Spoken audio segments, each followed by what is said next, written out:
Since the government is elected through a democratic system, it claims the authority of the mandate.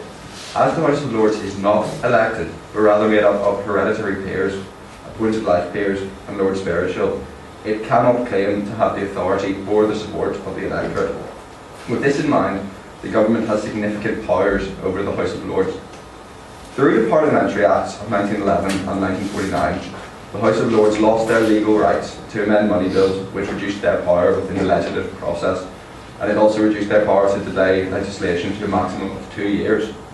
Whilst the Lords retained a veto over private bills and legislation, the Parliament Act began the shift of balance in power between the Commons and the Lords. Since 1911, the Parliament Act has been used 7 times, example the War Crimes Act in 1991, which allowed retrospective prosecution of suspected Nazi war criminals. Whilst the Lords have the power to delay other bills for the maximum of 1 year, the Commons can invoke the Parliament Acts of 1949 and override the Lords after this time limit, apart from any bill that seeks to postpone or cancel a general election. The Lords recently applied 7 defeats to the government's welfare bill, but when the bill returned to the Commons, these amendments were overturned. The legislative powers that the Lords hold enables them to scrutinise and amend legislation. They provide reports and recommendations to the House of Commons, but the House of Commons are under no obligation to heed or take on these suggestions, and quite often ignore them. This is an example of how the government can limit the power of the House of Lords. If amendments are not accepted by the Commons, usually the Lords submit, and the last Labour government used the Parliament Act to override the Lords and push through the introduction of closed units for EU elections, the lowering of the gay age of consent to 16, and the ban of fox hunting.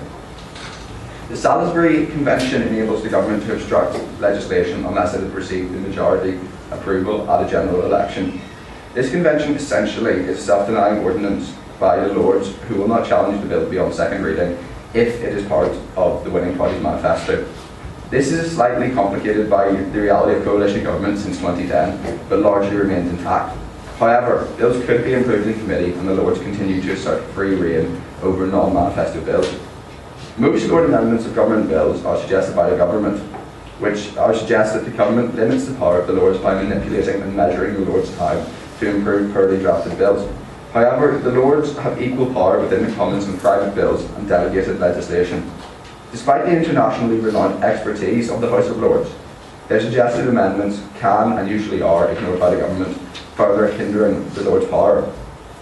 The removal of the Law Lords from the House of Lords on the 1st of October 2009 to a separate Supreme Court in November 2009 takes any judicial powers away, which further restricts the Lords' powers. The 12 Lords of Appeal in ordinary are the first justices of the 12 members of the Supreme Court and are disqualified from sitting or voting in the House of Lords.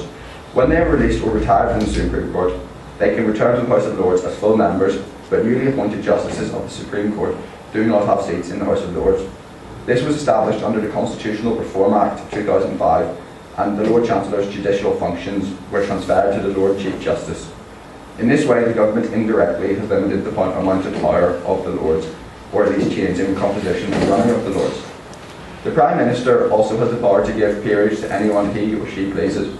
Prime Ministers Harold Wilson, Heath and Callaghan did not create further hereditary peers, although Margaret Thatcher reintroduced the practice as a signal of honour for her favourite colleagues such as Hal Macmillan and William Whitelaw. By the end of 2005, Blair created 292 peers, enabling the Labour Party the majority in the House of Lords. In this way, the government restricts the composition of the House of Lords.